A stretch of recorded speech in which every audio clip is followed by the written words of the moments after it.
Welcome to CSIS Online. The way we bring you events is changing, but we'll still present live analysis and award-winning digital media from our Dracopolis Ideas Lab. All on your time, live or on demand. This is CSIS Online.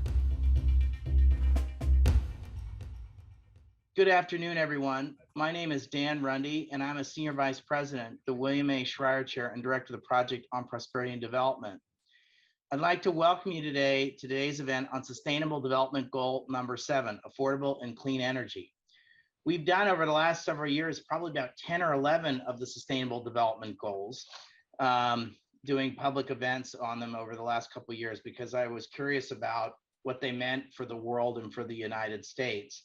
One of the things I've been struck by about the Sustainable Development Goals is I think very few members of Congress can tell you what the Sustainable Development Goals are, but I can guarantee you that the top 500 largest corporations in the United States, almost all of them know what the Sustainable Development Goals are, and they use them as a common metric and as a common language. So they're increasingly important as a form of getting on the same page and using a similar measuring stick. So they're quite important, even if they don't seem to kind of penetrate inside the beltway as much as perhaps they should. SDG number 7 aims to ensure access to affordable, reliable, sustainable, and modern energy for all. The number of people without access to electricity fell from 1.2 billion people globally in 2010 to 760 million in 2019. Despite this encouraging progress, COVID-19 has worsened some of the important electricity gains made in recent years. COVID-19 has also underscored the importance of reliable and accessible electricity sources, particularly with the delivery of vaccines, ultra-cold storage, and broader healthcare infrastructure. Today's discussion will explore how global stakeholders can accelerate progress on SDG 7 and the types of investment and coordination efforts necessary to sustainably meet growing global energy demand and increase overall accessibility. We're really fortunate to have an excellent panel of experts with us today. Before we get started, I'd really like to sincerely thank our generous sponsor of today's event, Chevron, for their continued partnership with CSIS and their commitment to building and innovating for a more sustainable future. We couldn't do the work we do at CSIS without our friends at Chevron, so thank you very much.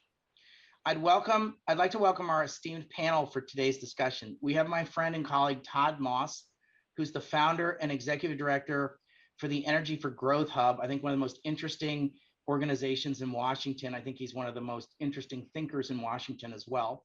We have Luena Pegado Sebastião, who is Policy, Government, and Public Affairs Manager at Chevron. We have Dr. Peter Toisige, who is the Research Lead, New Power Markets and Regulation in the Power Futures Lab at the Graduate School of Business at the University of Cape Town, one of the most beautiful cities anywhere in the world. He's very fortunate to be in Cape Town. And then we have my friend Tom Hardy, who's the Director for Program Management at U.S. Trade and Development Agency, USTDA, one of the most interesting government agencies that many people may not have heard of, but need to have hear of, and is very relevant to this conversation.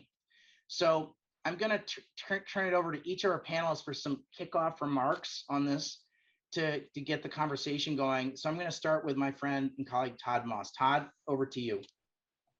Great, thanks, Dan. Honored to be with you and to my fellow panelists. Great to see all of you. I'll just make 2 quick points to help kick us off and to frame SDG 7, one on ambition and a second point on equity. In terms on ambition, so Dan just read SDG number 7. It's an amazing goal to provide modern, reliable, affordable, sustainable energy for everyone. And it's really terrible news that we're not going to hit it by 2030. And I don't intend to pile on, but it's even worse than the numbers that Dan read suggest, because the measures of success that we're using for SDG 7 they're ridiculously low. So that's 700, 800 million people without electricity is a terrible number, but that bar is crazy low. Now, we all know that energy is fundamental to everything about modern living and modern economies, but our measure of what we call modern energy access that you heard reported is just really initial household electricity. It's defined by the IEA as consumption of just 100 kilowatt hours per person per year, and actually half that if you live in a rural area.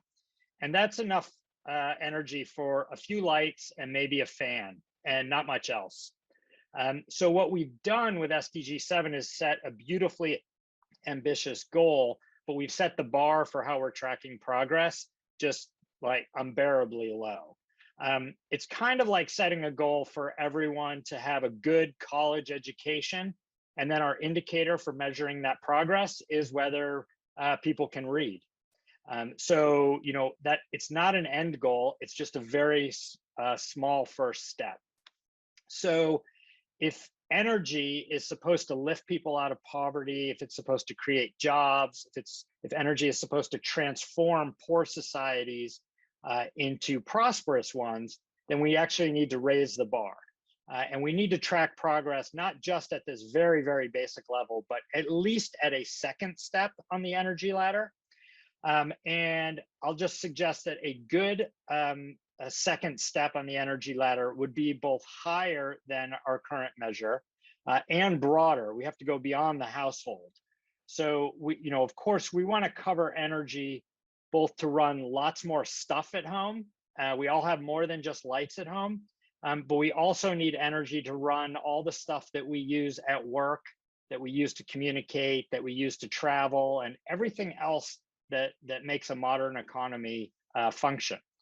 So I'll put in a very quick plug for a new metric. It's called the Modern Energy Minimum.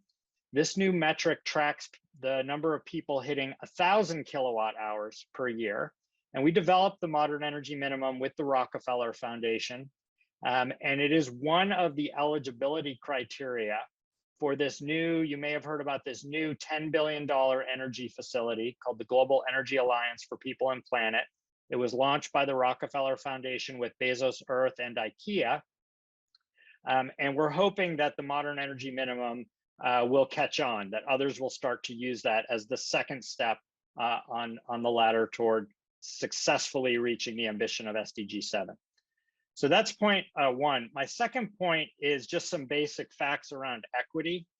We all know that the world is grappling right now with really inexcusable global inequality, from vaccines to the disparate financial responses to the pandemic, to the disparate impacts of climate change on different societies. Well, one of the starkest examples of global inequality is actually energy. And I'll give you just two quick statistics to make this point. My family refrigerator uses more electricity than the average citizen of Nepal or Kenya or Ghana. And that it gets worse. It gets worse than just the refrigerator. Americans use more electricity playing video games than the entire economy of Nigeria, or the entire economy of Ecuador, or the entire economy of Costa Rica. And that's, yes, just electricity to play video games.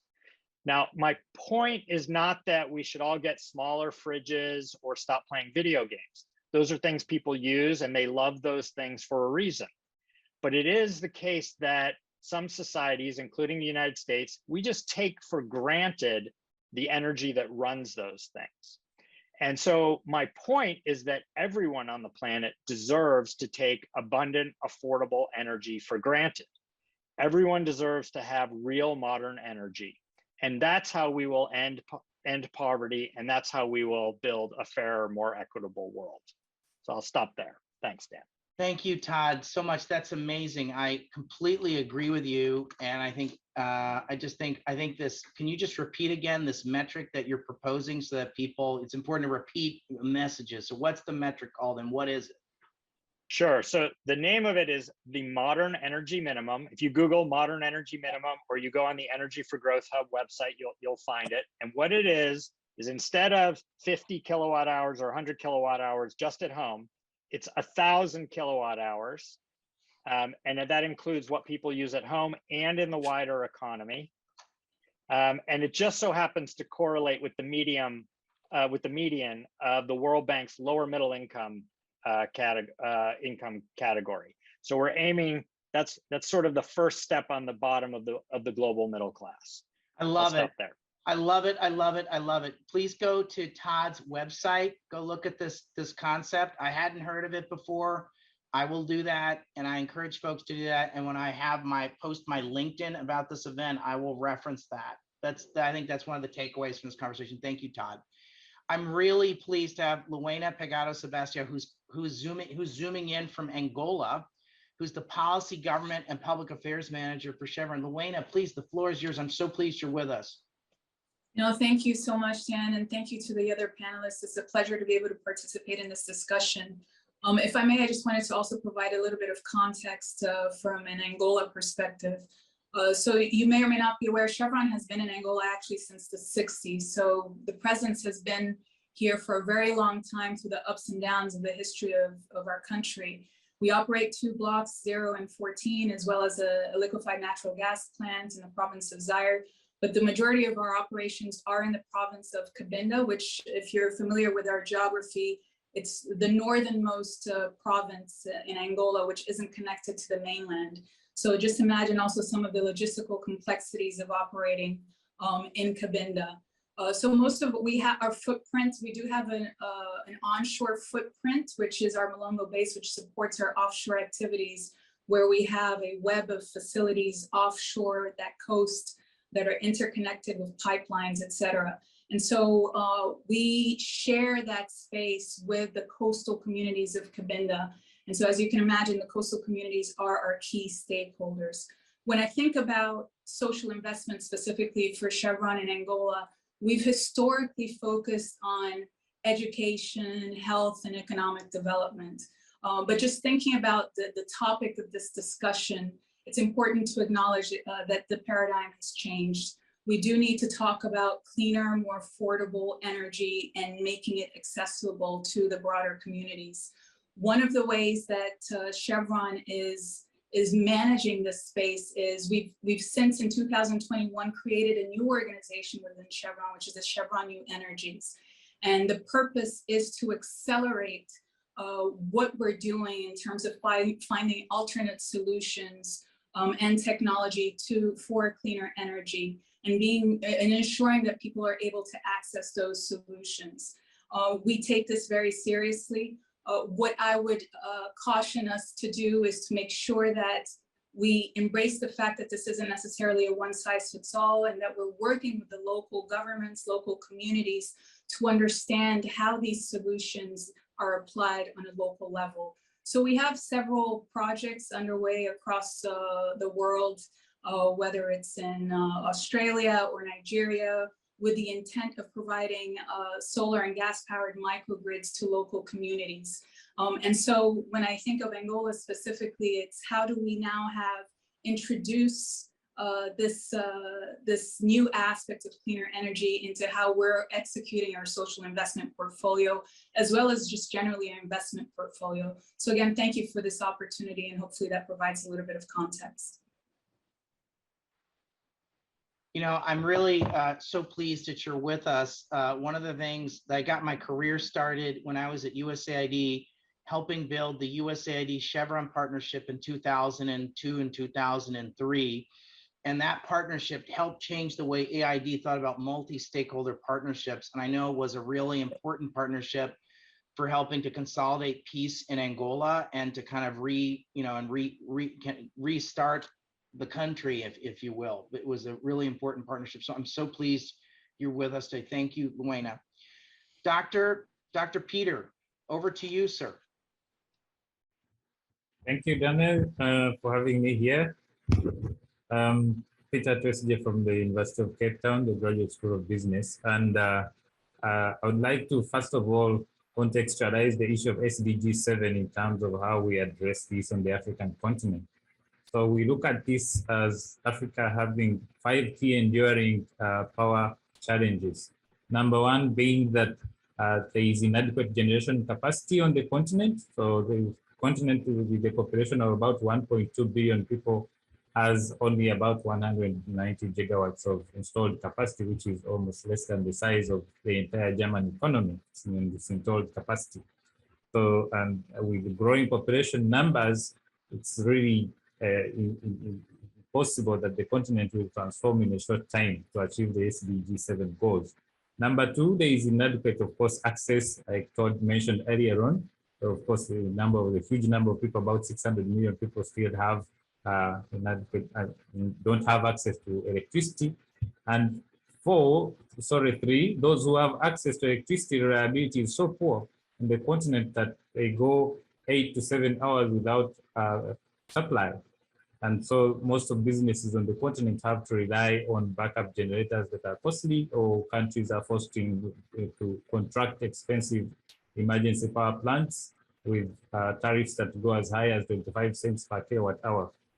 Then, of course, number four is the issue of the cost of electricity being high. Like I mentioned, when you engage emergency power plants, of course, then the tariffs go high.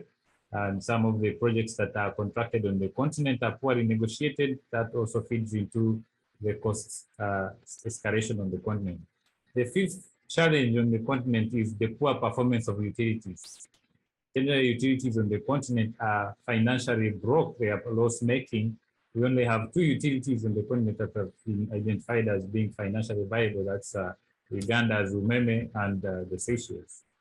So considering this context of the challenges on the continent, the Power Futures Lab has positioned itself to address these along 3 fronts. These are basically research areas that we focus on. Number one being addressing the investment inadequacy, and that's so we look at how we can enable contracting and attraction of investments into the generation side. So we teach and we build capacity around procurement of IPPs and using how to use auction designs. The second option is we are tracking investments into the continent funded by the Chinese. So we're tracking Chinese investments into the Africa continent. The second research stream is power market reform and regulation, as well as utility performance, because we think that the design of power markets on the continent is lagging the entire region. If you compare it to Europe or Asia or Latin America, Africa is still the weak link in the game. And of course, this is because of the poor regulations on the continent, but also the utilities I mentioned are not performing financially poorly.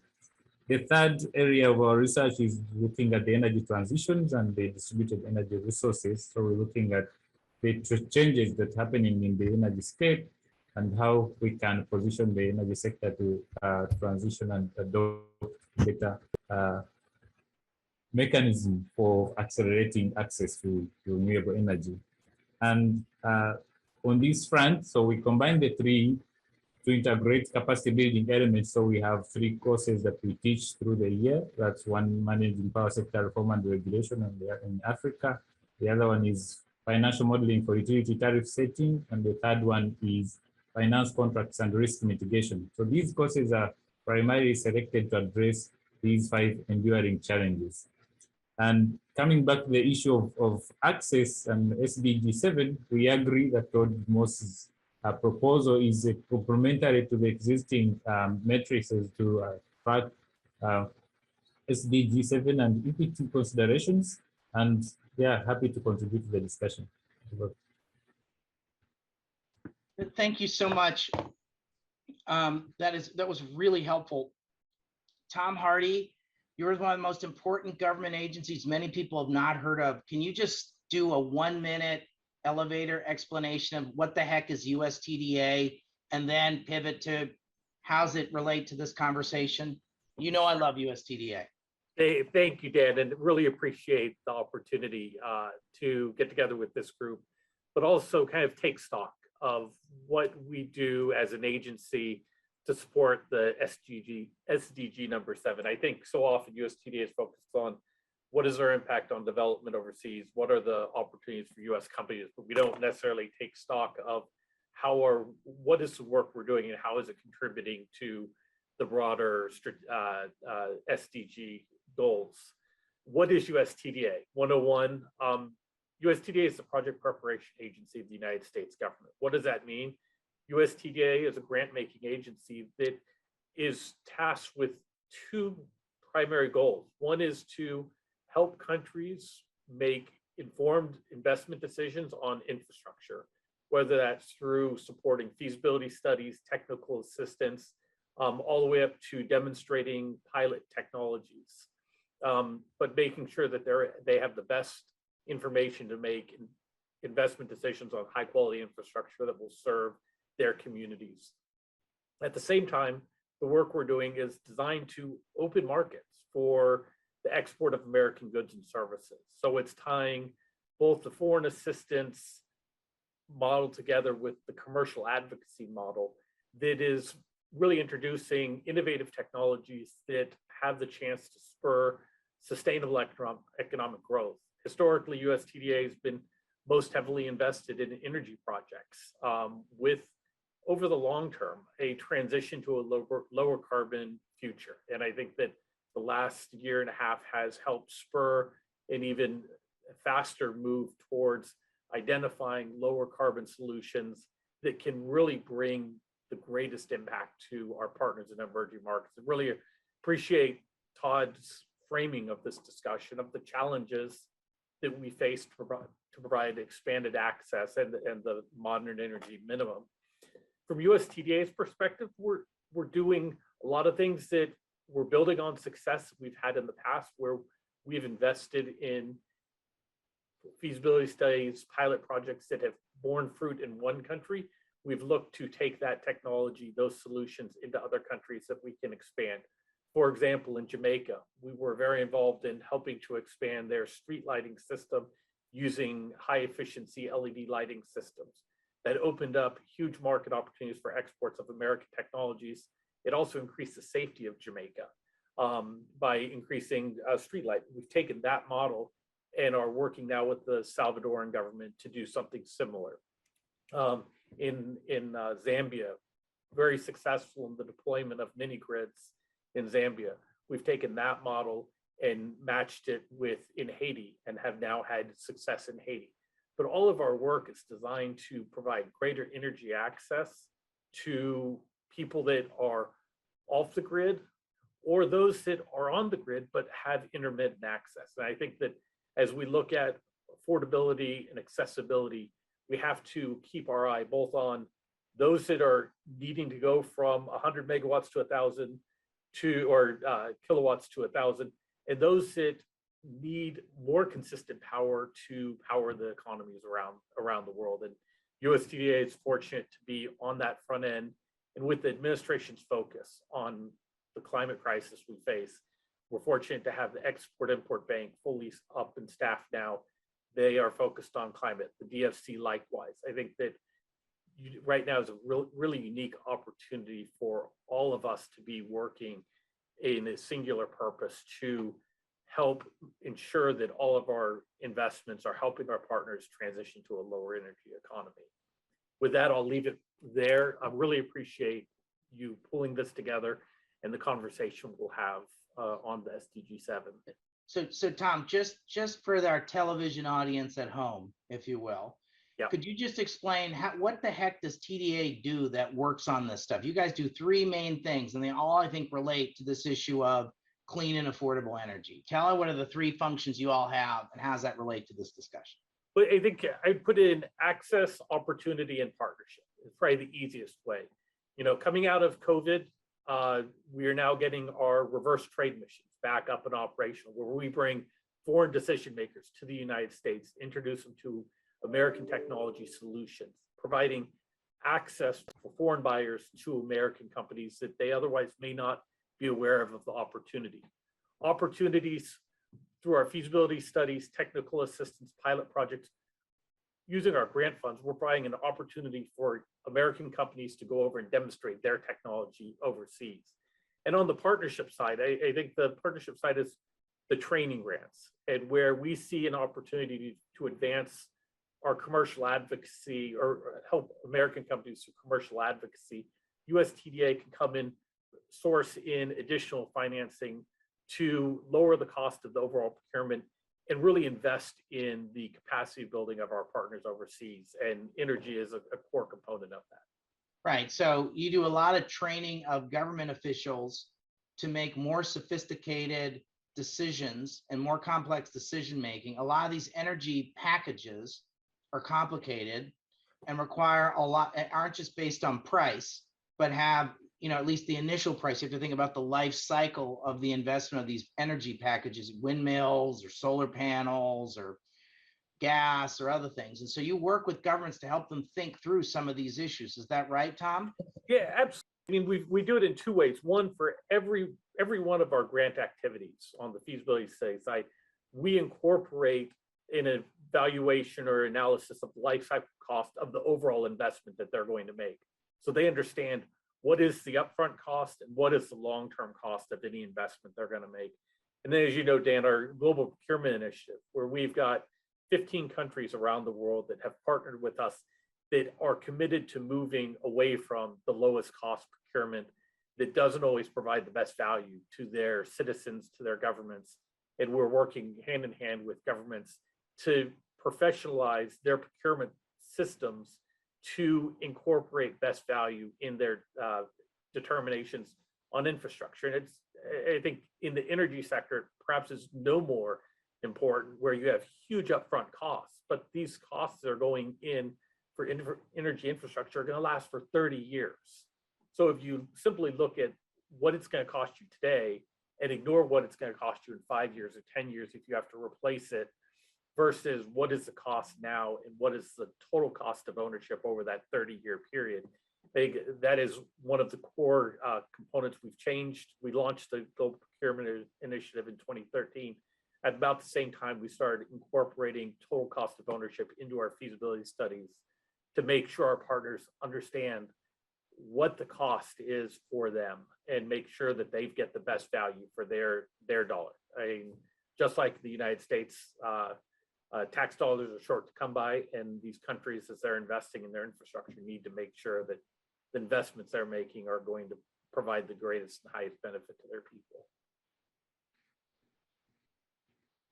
Thanks. Okay, Todd, let me come back to you. Many countries are facing an increasing energy and electricity demand, but have poor or limited energy infrastructure. How do we scale up energy infrastructure with the right mix of energy sources, particularly in Sub-Saharan Africa, Todd? Yeah, so look, I think answering what's the right mix for any particular place depends on many things, but at least what are the country's goals? What do they want energy to do for them? And second, what are the endowments? What do they have to start with? What are they working with? So it really has to be driven by what countries are trying to achieve and how much energy and what type of energy do they need to get there. That's why the point, like if you're trying to put a light bulb in everybody's house, your answer is going to be very different from if you're trying to build an integrated aluminum industry, right? If you're planning to have a digital economy, you absolutely need 24/7, 100% reliable power. It cannot go out or the digital economy collapses. Whereas if you're looking for electricity to run maybe seasonal water pumps, you could trade off reliability for lower cost. So it really depends, what you want the energy to do and what you're hoping to achieve.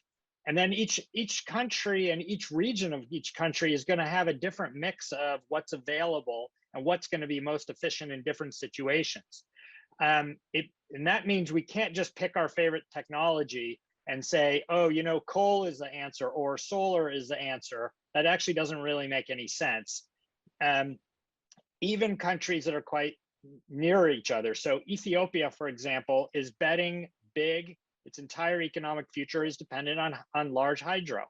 And that, they just started producing electricity in the GERD I think a couple of days ago.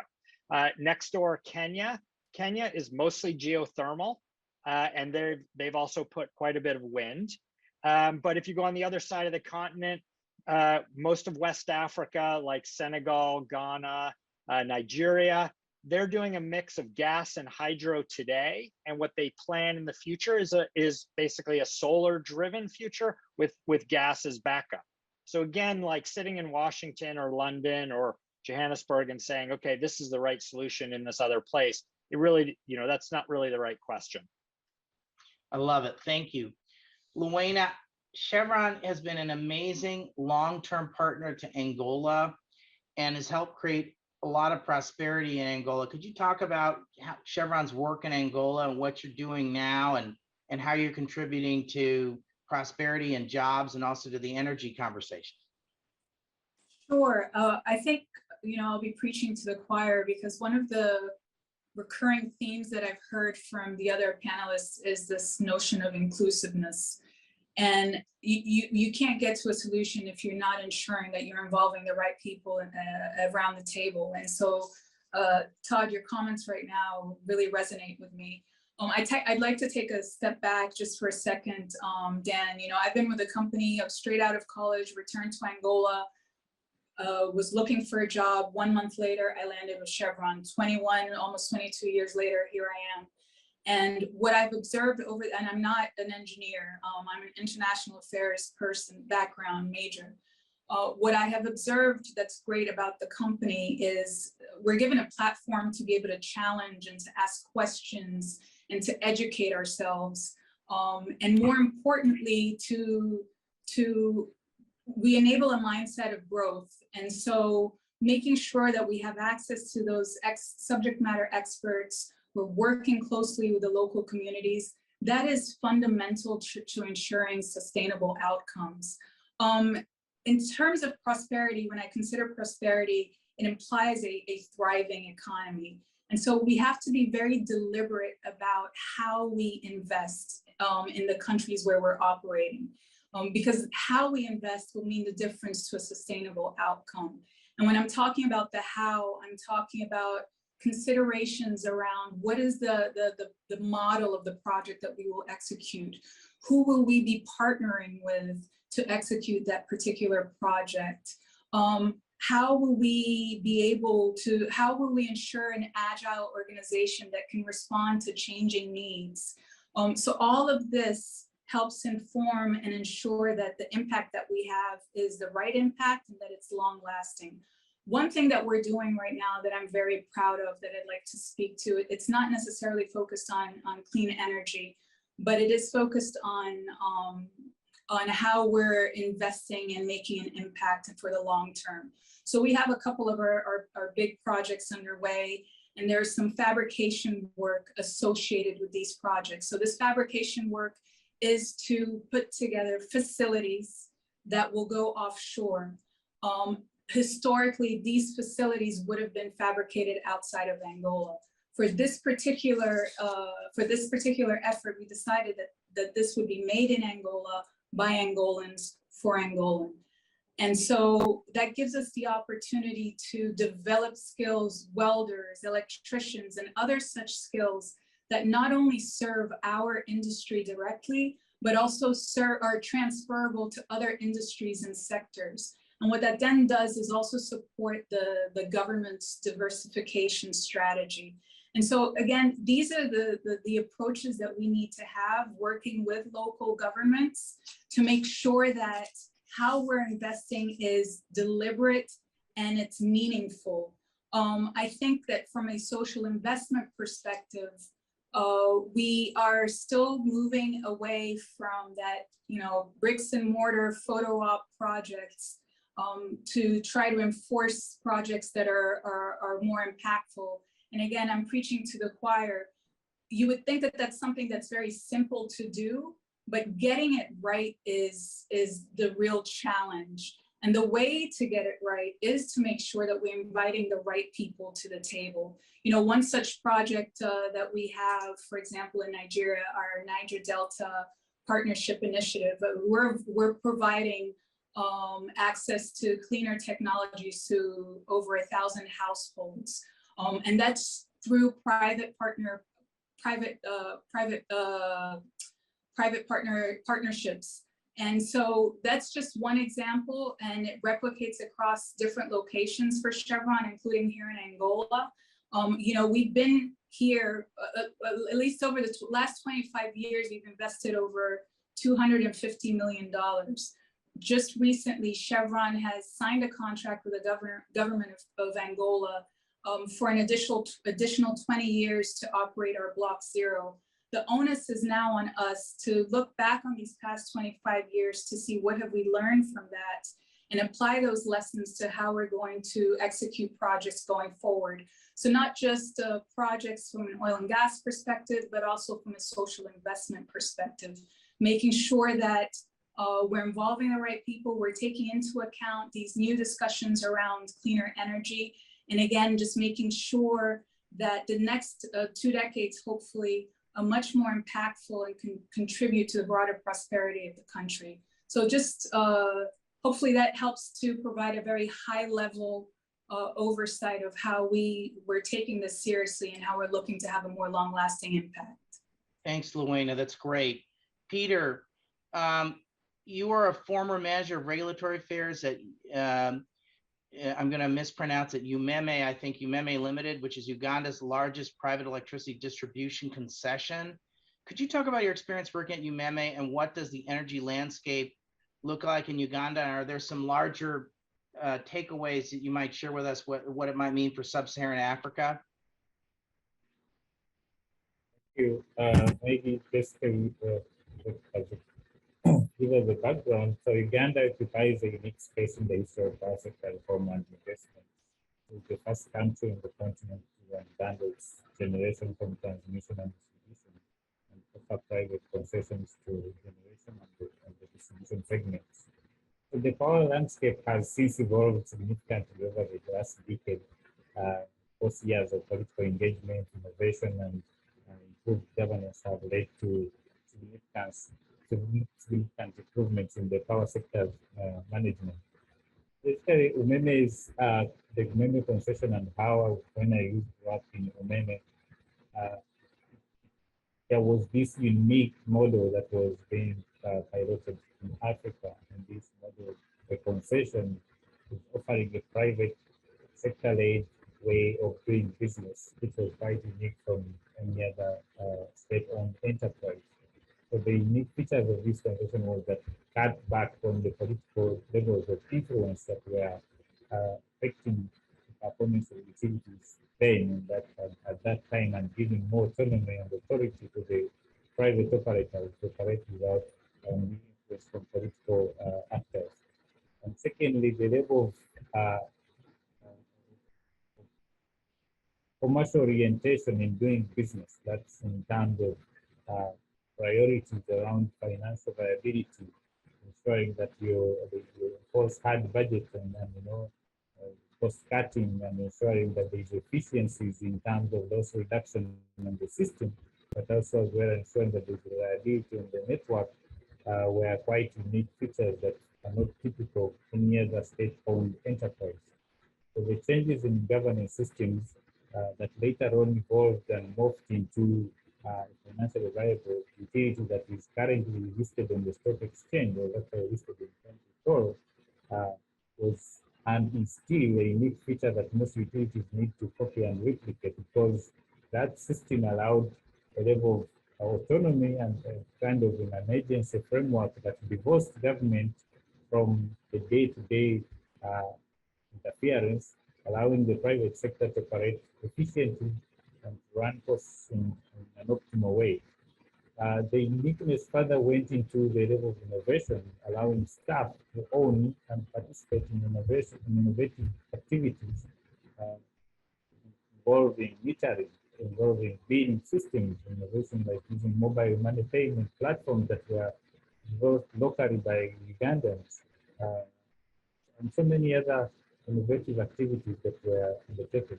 So I found that quite unique at the level of self-motivation that was allowed, and the latitude to engage with the private sector at board level was quite unique and exciting. But also that the utility was willing to take risks and venture into spaces that no other state-owned entity can venture into. So in sourcing capital for investment, we had to do these numerous road shows and get to negotiate certain contracts and corporate loans that are typical of so are not typical in any other state-owned enterprise. So that whole operational environment is quite unique. There is a lot of risk mitigation mechanism that the concession provides, but equally so, there's a lot of incentives that are embedded within the concession contract that enable the utility to run financially in a viable way. This is the unique feature that the concession provides and has been able to run for the last 15 years, going now 18. And in my view, I would recommend that concessions are replicated on the continent if we are to quickly turn around the financial performance of utilities, because unless we get utilities to become financially viable, they'll still not be able to attract the necessary investment in generation or even in mini and off-grid systems, because off-grid systems can easily leverage the balance sheets of utilities to source for private capital. To have bankrupt utilities, it's going to be very difficult to have that transition or even getting private sector capital. Yes, I can probably stop there for now. Okay, great, thank you. Tom, could you tell me about what, I mean, you talked a little bit about USTDA, but are there some specific projects or some specific transactions that you're particularly enthused about that you want to share with this audience? Sure, I think it's two things. I think a lot of what we're talking about is the energy side, but I think from what I look at is it's not just energy, it's the energy aspects of other core infrastructure. And I think in the transportation sector, we're getting more involved in looking at how do we reduce energy consumption in the transportation sector. So we're taking a kind of two different approaches of it. As one is core energy infrastructure, but also the other is energy. I think what excites me about USTDA, I think, is what's new. You know, the administration's laid out a pretty ambitious agenda. It's allowed us to think bigger.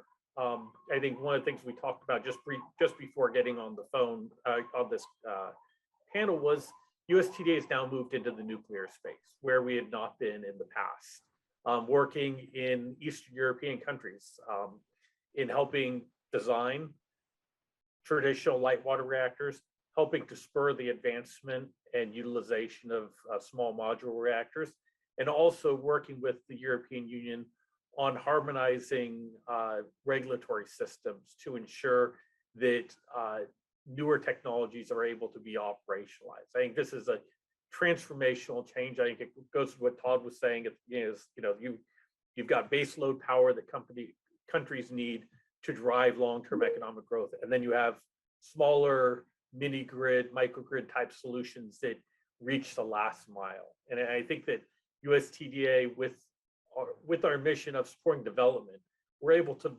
meet our partners on both fields. One, help them develop base load power that can drive long-term sustainable economic growth by introducing American solutions technologies, but at the same time, bring energy solutions that are fit for purpose for last mile delivery of energy, where you don't have people that have access or consistent access.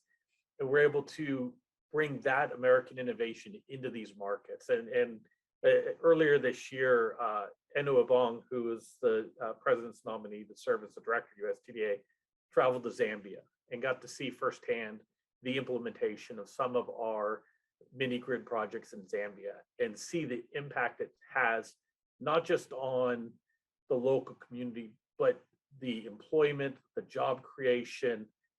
It's not just having a light in your house, it's the broader impacts that new energy has brought to these communities. And I think that it's being able to balance both the base load as well as that last mile is what excites me, and the innovation. I was out in California a couple weeks ago and was fortunate to go to the Los Angeles Clean Tech Incubator and hear about these companies that are graduating out of the Clean Tech Incubator. They're going to commercial operation with innovative technologies. We went to a transmission company that's designed new transmission wires. They're moving power on fiber optics as opposed to steel. It's half the weight and twice the efficiency of energy Like there's so much innovation that's taking place in the United States, and our partners around the world are hungry to find solutions that fit their needs. And for USTDA to be that bridge is really exciting, particularly as so much of the world is focused right now on how do we continue the transition to lower emissions economies. Well, look, I've got a question for all of you. Let me start with Todd, but what is the biggest challenge that we're gonna face in achieving this goal of clean and affordable energy for everybody? Let me start with you, Todd. I want each of you to think about, is it the regulatory space, is it technology, is it, what are those challenges? Todd, let me start with you. Yeah, look, I think we need to think about the energy sector the way we think about the transportation sector. It would be literally a ridiculous conversation for us to say, are airplanes or e-bikes better? The answer is they provide completely different services at completely different cost structures. So we need to think about energy that way too. So I think Tom did a nice job of laying out where like very small off-grid can do some of the last mile for very remote places. Mini grids are going to be very useful in a certain segment of the market where the grid is unlikely to go.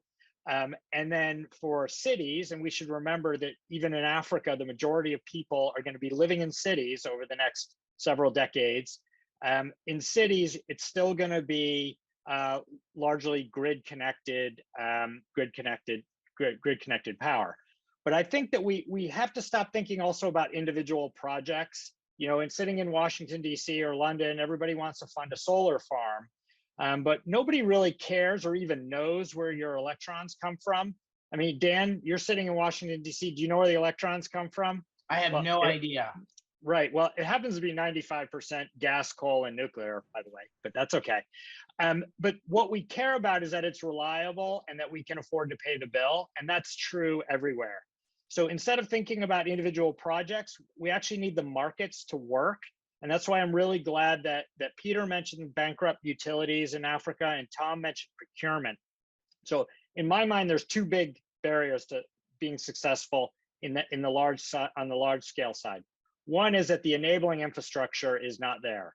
You can fund with a nice sovereign guarantee a solar farm if you have a good off taker.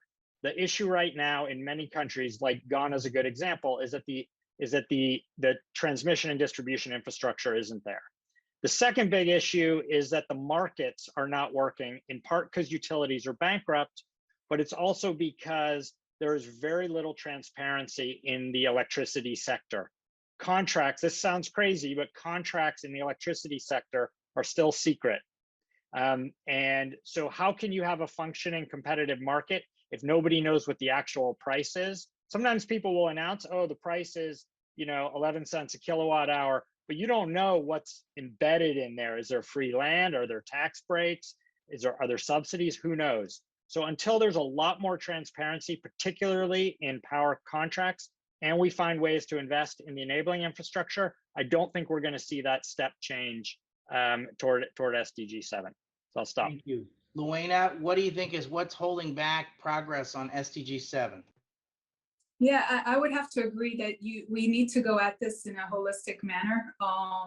Here in Angola, we first need to even resolve some of the most basic human needs to even have more meaningful conversations around access to cleaner energy. I mean, just using solar as an example, I was just recently, and I'm part of the privileged part of this community in Angola. I was speaking to someone about the realistic possibility of buying solar panels and putting it at home.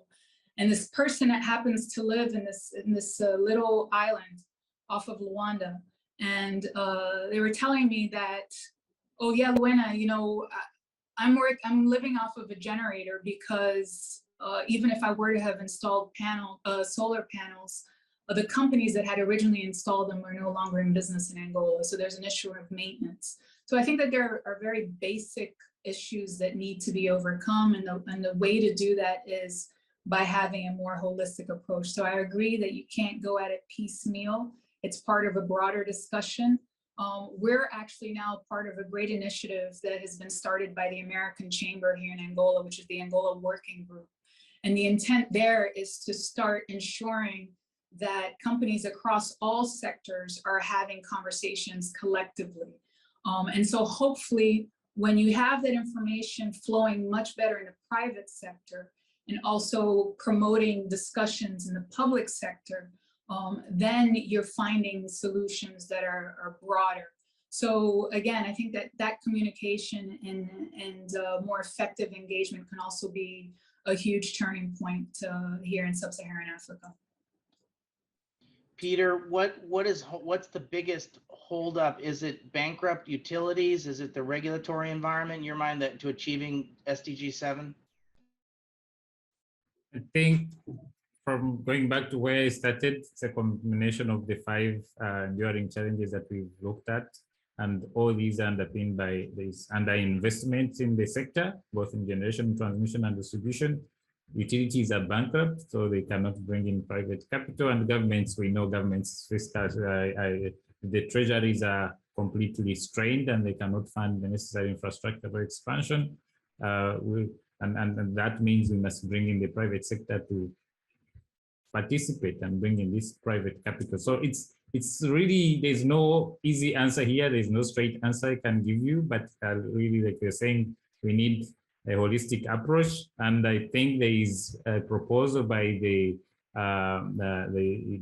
MIT team that has come up with the UN to develop UN Global Commission to End Energy Poverty, to develop this integrated distribution framework that looks at having a utility that is existing for sustainably and taking responsibility to ensuring there is access for everyone, and takes that approach that also allows for integration of mini grids and microgrids in a way that can allow them to source for private capital while leveraging utility balance sheets. If we could look at an approach like that, perhaps we could make a step change, but I don't think there is a silver bullet that's going to turn this around unless we adopt a holistic approach that looks at regulatory issues, governance issues, transparency issues, investment issues, and coordination issues, and capacities in the sectors. Thank you, Peter. Tom, what's the biggest barrier to achieving SDG 7 from where you sit? I don't know that I have a whole lot more thoughtful things to say. And as the project preparation agency of the United States government, projects are critically important, but at the end of the day, it needs an enabling environment. And Todd and Peter are exactly right. The energy space is completely opaque. PPAs are broken. There's a breakdown in the system, and to have that step up to meet the SDG goals, there needs to be greater transparency, break through the opaqueness of the energy system, particularly in Africa, where it's particularly damaging for spurring greater investment in the energy sector. I completely agree that it falls to creating an environment that is conducive to spurring greater investment. Thanks. All right, Todd, I'm going to leave you. I want to put a question to you, which is, okay, let's operate as if that developing countries are going to start with their endowments, which you said earlier, that if they've got energy in the ground, if they've got gas, they're going to develop that gas, and they should develop that gas. And they should also be looking to diversify their energy. So let's assume there's that. Let's assume that the Biden-Harris administration is going to put most of its efforts in renewable energy and be cognizant of the clean component as opposed to the clean component of this conversation and the renewable component of this conversation. And let's assume that the initiative that was started in the Obama administration, carried on by the Trump administration, and now the Biden-Harris administration on Power Africa is a great thing.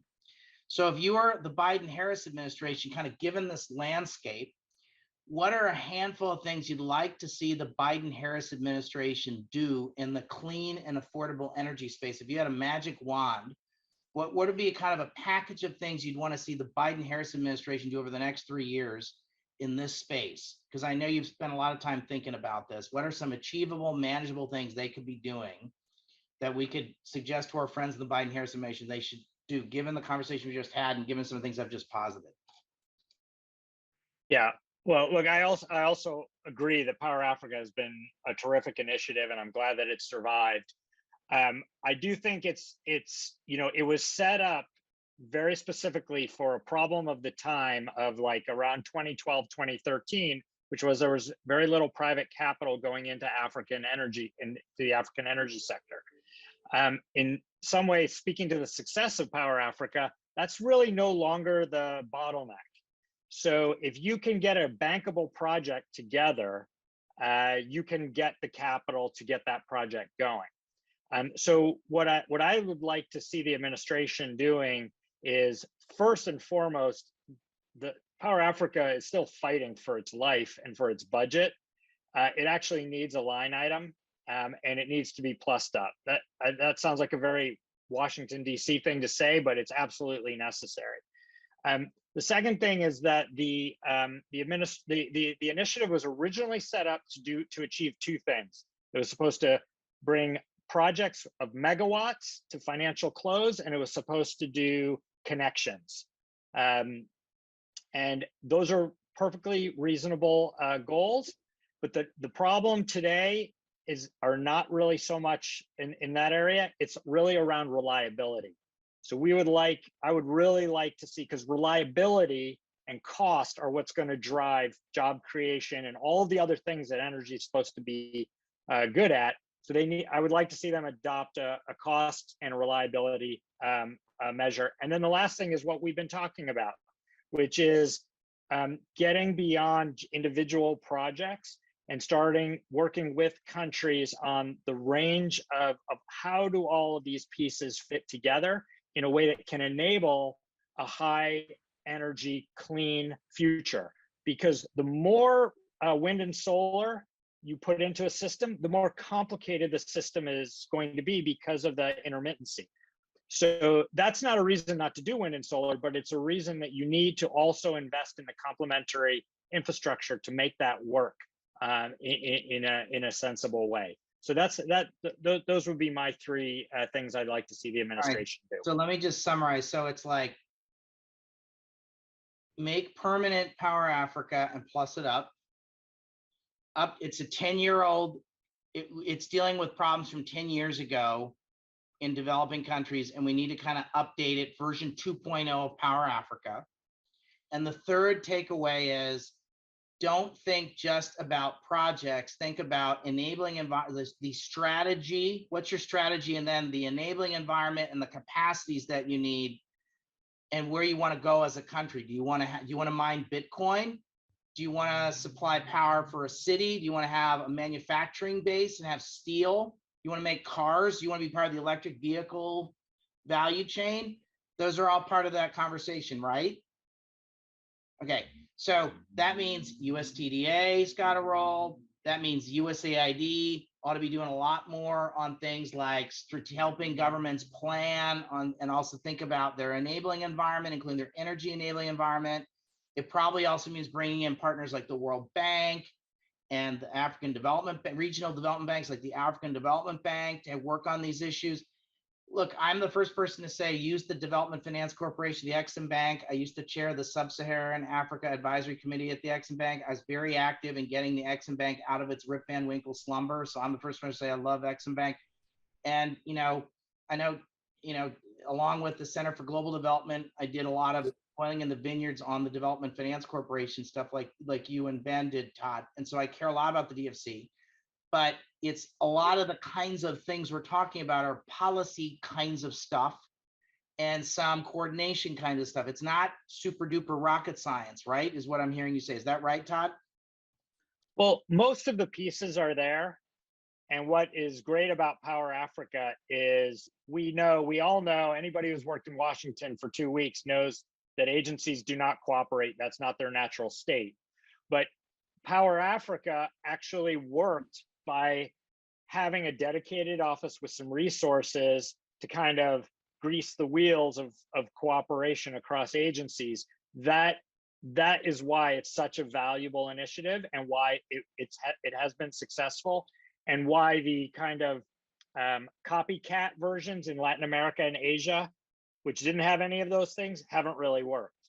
So that's where I would say the U.S. could make a big step change effort. Keep Power Africa, plus it up, update it, think more strategically. I love it. This has been great. Luana, thank you. Peter, thank you. Tom, thank you. Todd, thank you. Let's do this again sometime. This was great. I'm really grateful to all of you. Thank you to our friends at Chevron for helping make this happen. This is great. Thanks, everybody. Yeah.